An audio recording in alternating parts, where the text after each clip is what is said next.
everyone, and welcome back. When most people think about hurricane preparedness, they focus on water, non-perishable food, flashlight, and first aid materials. Very important, but all too often, many forget about protecting their family and home by making sure that they are covered legally.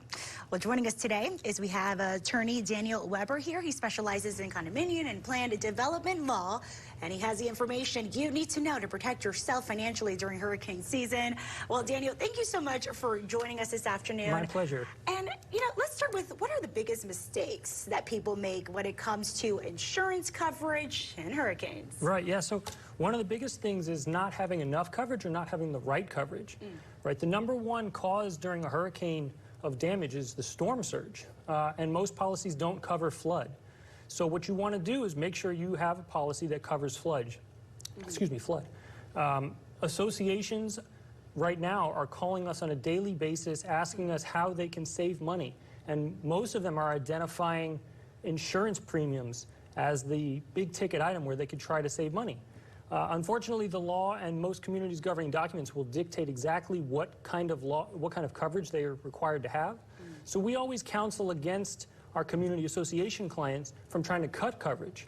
For homeowners, it's a little different. It's about risk tolerance. So you're going to want to have a conversation with your insurance agent and figure out what areas you can feel comfortable cutting if you want to try to save some money. Okay, just kind of want to piggyback here on for homeowners, for example, Sure.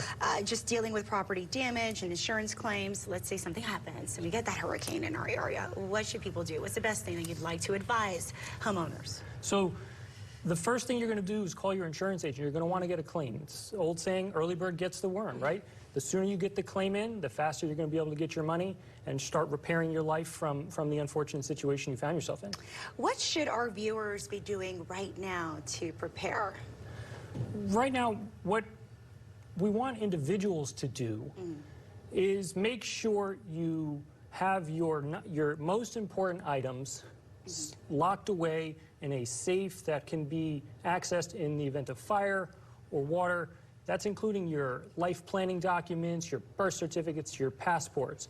For our community associations, we recommend that they promulgate rules that satisfy what's going to happen in the event of a storm.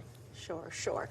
And let's say, just kind of going back to homes, how about businesses? What if that's damaged during a hurricane?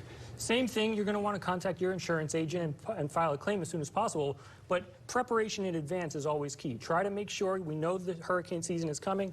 The good thing about hurricanes is they don't usually sneak up on you, right? So you always have some level of warning. You're going to want to secure your valuables, those possessions you can't afford to lose in the event there's damage to a storm.